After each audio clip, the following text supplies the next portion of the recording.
In his captivating 2016 book, Ni Kuan on Destiny, the Hong Kong author, known for his wildly inventive science fiction, takes a startling turn, claiming that the supernatural experiences and extraordinary abilities he describes are not fiction, but fact.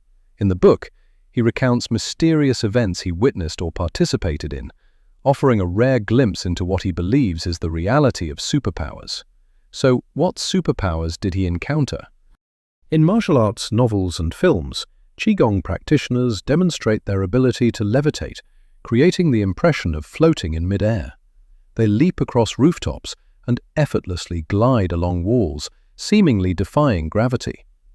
But could such mastery be more than just a figment of literary or cinematic imagination? Ni Kuan insists it's all real and something he's witnessed with his own eyes. He recalls an unforgettable moment from his youth in Shanghai, a city once teeming with street performers. One afternoon, a middle-aged man in a long grey robe appeared in the town square, accompanied by a small boy. Without a word, the man pulled out a pouch of white powder and carefully drew a large circle on the ground, about 20 meters in diameter. This appeared to be his stage. Before the performance began, the man began energetically pacing in a circle. His steps grew faster and faster, until a gentle breeze blew, causing his long grey robe to flutter, as if caught in an invisible current. To Ni Kuan's surprise, the man's speed rivaled that of famous Olympic sprinters. Yet there was no sign of strain, no loud steps, no effort in his movements. It seemed as if he was simply walking, easily, gracefully, almost floating. It defied all logic. Walking at sprinting speed, without visible effort. No one would have believed it unless they saw it with their own eyes. And that was only the beginning. The real show lay ahead. The performer then asked someone in the audience for a matchbox. At the time, matchboxes were made of thin, brittle wood, barely strong enough to support any weight. He placed the box on the ground, then effortlessly leaped onto it, balancing effortlessly on one leg in a classic martial arts pose known as the golden rooster standing on one leg. To the crowd's amazement, he didn't waver or stagger. Instead, he began to spin, gracefully twirling on the fragile matchbox. Then, as if gliding through air, he flew backwards about a meter before landing softly. When he retrieved the matchbox, it was completely intact, no cracks, bends, or other damage. Ni Kuan noted that the man likely weighed over 50 kilograms, making his skill even more incredible. How could a fragile matchbox support such weight? And even more mysterious, how could someone balance and spin with such precision, demonstrating such skill and composure? For a moment, it seemed as if gravity had no hold on him. Martial arts novels often depict the notion that opening the Ren and Du meridians unleashes immense internal power, allowing the protagonist to effortlessly master Qigong, leap across rooftops, and hover in mid-air. However, this is an exaggeration. According to traditional Chinese medicine, opening these meridians improves circulation and overall health, but does not grant supernatural abilities. However, elements of the ability to soar are present in Taoist practices. In Taoist cultivation, the ultimate goal is daylight flight, a sign of such profound spiritual transcendence that the body ascends to the heavens. One of the most famous legends concerns Emperor Huangdi. After completing his training, a dragon descended from the heavens to take him up into the sky.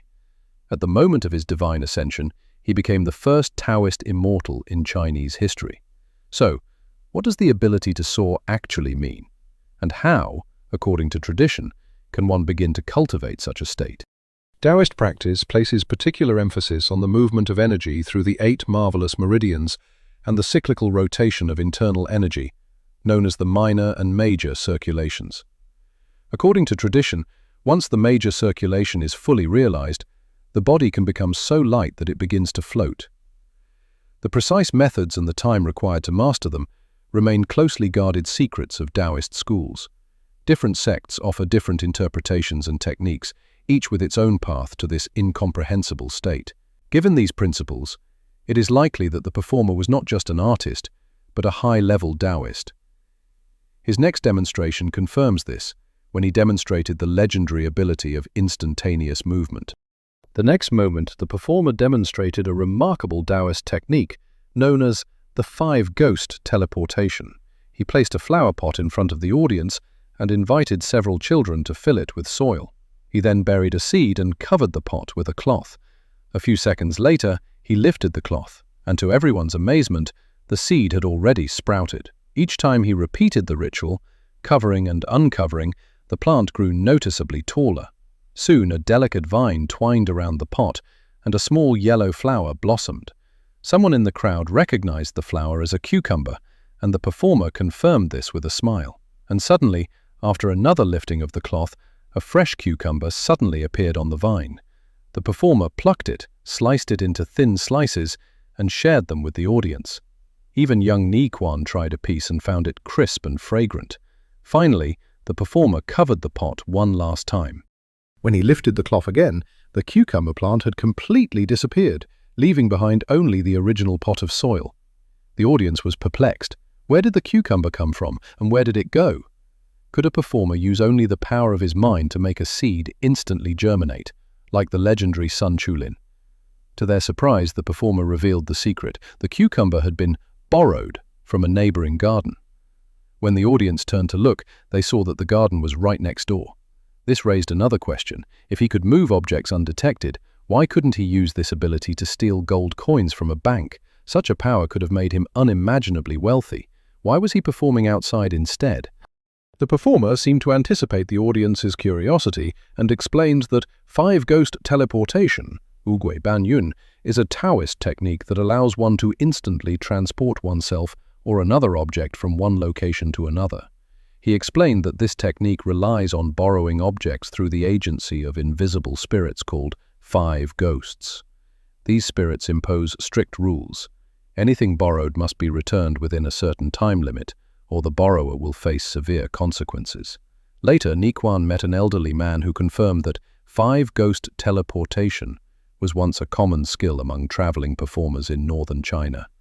The man told a story about a performer who used a bamboo pipe to demonstrate the technique. Wherever the pipe was placed, it produced a beautiful, fragrant wine that locals immediately recognized as being produced at the town's famous winery. After the performance, the artist went to a winery to pay for the borrowed wine. However, the shopkeeper, skeptical of such claims of superpowers, refused to accept the payment. Undeterred, the artist knelt down in front of the shop and persistently begged the owner to take the money, attracting a crowd of curious onlookers. Finally, touched by the artist's sincerity and the growing crowd, the owner reluctantly accepted the payment, paying off the debt. Unlike previous performances, where Ni Kuan was merely an observer, this time he became an active participant, and what he experienced left him completely shocked. As often happens at street performances, a middle-aged man invited the audience to join him. Young Ni Kuan and one of his classmates were chosen. The performer whispered strict instructions. When he told them to sit down, they were to remain absolutely still, not stand up, not speak, not move at all, or else there would be serious consequences. The boys agreed, believing it was simply part of the show. The performer then placed a large wicker basket on top of them. As the basket was lifted, Ni Kuan noticed something strange. The crowd around him looked astonished. He looked toward 2 classmates and waved. But despite his gestures, they seemed unaware of him. Their faces were blank and expressionless. When Ni Kuan and his friend crouched under the basket, they felt nothing unusual. The audience erupted in applause and cheers when the performer removed the basket and asked them to stand up. Both boys were confused. What had just happened? Returning to their seats, they immediately found themselves surrounded by worried onlookers who asked, "Where did you just go?" Ni Kuan and his friend, confused, insisted they had never gone anywhere. They remained crouched and hunched over.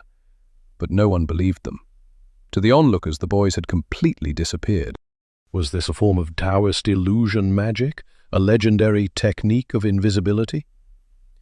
Years later, Ni Kuan, reflecting on the event, came to the conclusion that the man must have used a special superpower that could temporarily alter the visual perception of everyone nearby. He hypothesized that this superpower allowed the performer to manipulate the minds of spectators, causing them to not see Ni Kuan or his classmate for 2 to 3 minutes. In other words, the performer seemed to control the minds of those around him. But does such a skill actually exist? Throughout human history, extraordinary individuals have displayed superpowers that defied explanation, challenging our assumptions about the limits of the human mind and body. Consider Wolf Messing, a Russian psychic renowned for his psychic abilities. According to available information, he influenced Kremlin guards with the power of his mind alone, convincing them he was a high-ranking official, and passed unhindered through the most secure areas of Soviet power. Similarly, ancient China offers its own tales of the extraordinary. Zhong Wuyan is remembered not for her beauty, but for her far rarer gift of disappearing in broad daylight, stunning those around her. Thanks to her unusual talent, she not only earned the admiration of King Xuan of the state of Qi, but also changed her fate and that of the entire kingdom. Zhong Lichun, known as Zhong Wuyan, lived in the city of Wuyan in the state of Qi. Because of her unattractive appearance, no matchmaker wanted to help her find a husband. Even at 40, she remained unmarried, but Zhong Wuyan refused to accept this fate. One day, she dressed up and went to the palace to meet King Xuan of the state of Qi. She boldly declared herself an unwanted woman of Qi and came to propose marriage to him. At the time, the king was hosting a grand banquet with his ministers. When they heard that the notorious ugly woman had come to ask for his hand in marriage, they laughed and mocked her. However, King Xuan's curiosity was piqued, and he agreed to meet her. When King Xuan saw Zhong Wuyan, he was convinced of her unattractiveness, as rumor had it. He said bluntly, "There is no shortage of concubines in my palace. If you cannot find a husband in your city, why have you come to ask the king's hand in marriage? Do you have any special talents?" Zhong Wuyan replied, I have no special talents. I only deeply admire you, my king." Her frankness and boldness amused King Xuan. Intrigued, he persistently asked, "Well, what are you skilled at?" After a brief pause, Zhong Wuyan calmly replied, "I can become invisible." Coincidentally, King Xuan was himself studying invisibility techniques. Excited, he asked her to demonstrate. Before he could finish his sentence, Zhong Wuyan vanished before his eyes. The king was stunned. After the banquet, he eagerly returned to his books on invisibility. But no matter how hard he tried, he was unable to master the technique. The next day, he summoned Zhong Wuyan and begged her to reveal her secret. Instead of sharing the secret of invisibility, she gave him a stern warning.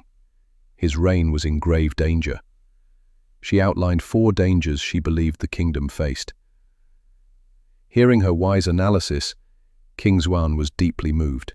King Xuan realized that none of his ministers, concubines, or courtiers cared for his well-being as deeply and comprehensively as Zhong Wuyan. Moreover, they shared a rare and mystical interest in the secret of invisibility. His heart was touched by Zhong's sincerity and wisdom, and he soon married her, making her his queen. This astonishing story is recorded in the Lives of Famous Women, a historical text compiled by Liu Jiang during the Han Dynasty. From the astonishing skill of the Taoist performer in the first part to Zhong Wuyan, who vanished into thin air and changed the fate of the kingdom, these stories challenge everything we know about human potential. Are these miracles isolated, or are they echoes of deeper abilities hidden beneath the routine of everyday life? Abilities we have forgotten or discarded. Whether witnessed firsthand by eyewitnesses like Ni Kuan or passed down through ancient records, these stories share one thing in common. They encourage us to look beyond what we consider normal and consider how much greater might be possible.